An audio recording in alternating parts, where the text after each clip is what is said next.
Good morning Jesus എന്ന YouTube ചാനലിലേക്ക് ഏവർക്കും സ്വാഗതം.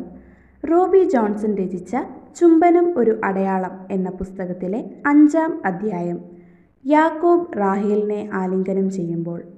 കഥ ഇങ്ങനെയാണ്. വീട്ടിൽ നിന്ന് ഓടിപ്പോയവനാണ് യാക്കോബ്. സഹോദരനെയും അപ്പനെയും ചതിച്ചതാണ് പ്രശ്നം. അമ്മാവൻ്റെ വീട് ലക്ഷ്യമാക്കി പ്രാണരക്ഷാർത്ഥം ഓടി. സ്ഥലം ഏകദേശ ധാരണയുണ്ട്. അമ്മാവനെയോ കുടുംബക്കാരെയോ ഇതിനു മുമ്പ് കണ്ടിട്ടില്ല. യാത്രയുടെ ക്ഷീണവും തളർച്ചയുമുണ്ട്. ഭയം ആവശ്യത്തിലധികമുണ്ട്. ഒരുപാട് ആശങ്കകളും അതിലേറെ പ്രതീക്ഷകളുമായി ജീവിക്കാൻ വേണ്ടിയൊരു യാത്ര.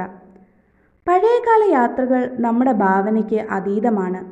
സാധാരണക്കാരന് വാഹന മൃഗമില്ല, നടപ്പ് തന്നെ ശരണം. വെള്ളം കിട്ടാൻ ബുദ്ധിമുട്ടില്ല എന്ന് തോന്നുന്നു. അത് കുപ്പിവെള്ളത്തിൻ്റെ കാലമല്ലായിരുന്നു. മരച്ചുവട്ടിൽ കിടന്നുറങ്ങിയും വഴിയരികിലെ ഫലവൃക്ഷങ്ങളിൽ നിന്ന് ഭക്ഷിച്ചും നീരുറവകളിൽ നിന്ന് കുടിച്ചും ഒരു യാത്ര. എത്തിയാലെത്തി. കാട്ടുമൃഗങ്ങൾ മാത്രമല്ല, കൊള്ളക്കാരുമുണ്ട്. ദൈവം തന്നെ തുണ. യാക്കോബിൻ്റെ യാത്രയും ഇതുപോലെയാണ്. ആ യാത്രയുടെ ഒടുവിൽ ഒരു കിണറ്റരികിൽ വെച്ച് അവൻ അമ്മാവൻ്റെ മകൾ റാഹേലിനെ കാണുന്നു. അവളെ കെട്ടിപ്പിടിച്ച് ചുംബിച്ച് കരയുന്നു. ആശ്വാസത്തിൻ്റെ ചുംബനവും കണ്ണീരും. ജോലി തേടിയും പഠനാർത്ഥവും രാജ്യത്തിനകത്തും പുറത്തും യാത്ര ചെയ്യുന്നവർ അനവധിയാണ്.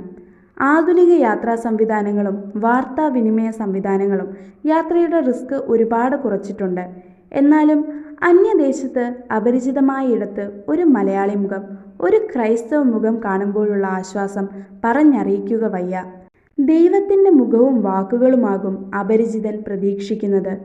ഒരു വാടക വീട്, ഒരു നേരത്തെ ഭക്ഷണം, ഒരു മെഡിക്കൽ സഹായം, ഒരു ചെറിയ സാമ്പത്തിക സഹായം. എന്തിന്? ഒന്നും പേടിക്കേണ്ട, ഞങ്ങളൊക്കെ ഇല്ലേ ഇവിടെ എന്ന വാചകം പോലും നൽകുന്ന ആശ്വാസം അനുഭവിച്ചവർ മറക്കില്ല. കുടിയേറ്റത്തിന് മലയാളി എന്നും ഒരുക്കമാണ്. വർഷങ്ങൾക്ക് മുമ്പ് ഇതര സംസ്ഥാനങ്ങളിലേക്കുള്ള മലയാളിയുടെ യാത്രാ ദുരിതങ്ങൾ വർണ്ണനാതീതമാണ്.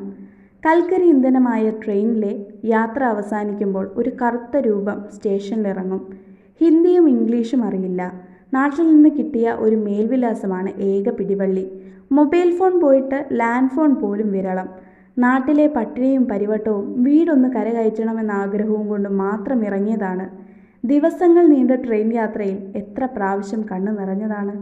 ഇപ്പോൾ പരിമിതമായ ആഗ്രഹങ്ങളെയുള്ളൂ. വിലാസത്തിലുള്ള ആളെ കണ്ടെത്തണം, ഒന്ന് കുളിക്കണം, എന്തെങ്കിലും കഴിക്കണം, ഒന്ന് കിടക്കണം.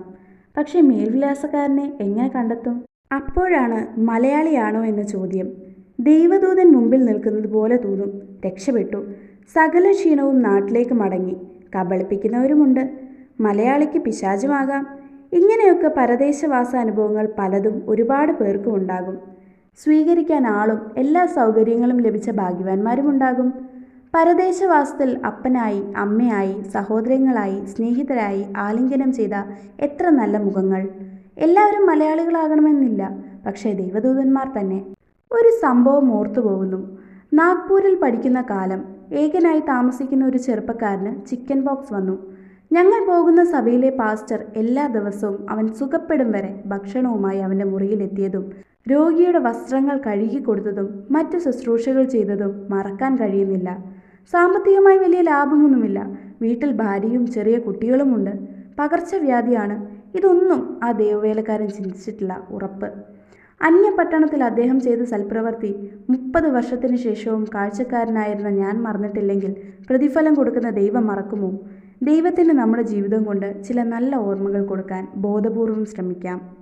അന്യദേശത്ത് എത്തുന്നവർക്ക് മുമ്പിൽ റാഹേലാകാൻ കിട്ടുന്ന അവസരം സഭകളും മാന്യ കുടുംബങ്ങളും ഉയർന്ന മേഖലയിൽ ജോലി ചെയ്യുന്നവരും പാഴാക്കരുത്.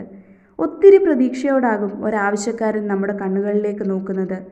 മുൻകാല തിക്താനുഭവങ്ങൾ ഉണ്ടെങ്കിൽ പോലും മരുപ്പച്ചയാകാൻ ശ്രമിക്കണം. മരീചിക പോലെ കൊതിപ്പിച്ച് അകലരുത്. ഒരു വാക്ക് പോലും വിലപ്പെട്ടതാകുന്ന എത്ര അവസരങ്ങൾ. കഴിയുന്ന സഹായം ചെയ്യുക. കഴിയില്ലെങ്കിൽ വേദനിപ്പിക്കാതെ കാര്യം പറയുക. കപട വാഗ്ദാനങ്ങൾ കൊടുക്കരുത്. എന്തിനാണ് വിശക്കുന്നവനെ ശൂന്യമായ ടിഫിൻ ബോക്സ് കാട്ടി കൊതിപ്പിക്കുന്നത്? ഒരു കാര്യം ഉറപ്പ്. നന്ദിയുടെയും കടപ്പാടിൻ്റെയും കണ്ണീർ നനവുള്ള ഓർമ്മകളിൽ റാഹേലിൻ്റെ ചുംബനങ്ങൾ എന്നും ഉണ്ടാകും. ഇനി നന്ദി കേടാണ് പ്രതിഫലമായി ലഭിച്ചതെങ്കിലും ഓർമ്മയുടെ പുസ്തകത്തിൽ കുറിച്ചുവെച്ച് നീതിമാനായ ദൈവം തലമുറയോളം പ്രതിഫലം തരും. നിത്യതയും ശേഷിക്കുന്നുണ്ടല്ലോ. പ്രവാസികൾക്ക് മലയാളി ക്രൈസ്തവ കൂട്ടായ്മകൾ നൽകേണ്ട സേവനത്തെപ്പറ്റി കുറച്ചുകൂടി ആഴത്തിൽ ചിന്തിക്കേണ്ടിയിരിക്കുന്നു. സഭാ വ്യത്യാസം കൂടാതെ എല്ലാവരെയും ഉൾക്കൊള്ളാൻ കഴിയുന്ന സംവിധാനങ്ങൾ ഉണ്ടാകണം. ഞായറാഴ്ച ആരാധനയ്ക്കപ്പുറം പരസ്പര സഹായവും സഹകരണവും നൽകുന്നതും ആത്മീയ പിന്തുണ നൽകുന്നതുമായ സംഘങ്ങൾ വേണം.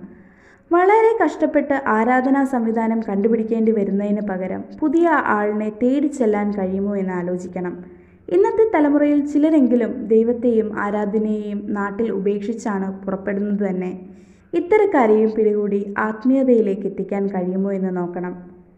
ഒരു വൈദികൻ്റെയോ പാസ്റ്ററിൻ്റെയോ റോൾ അന്യനാട്ടിൽ വ്യത്യസ്തമാണ്.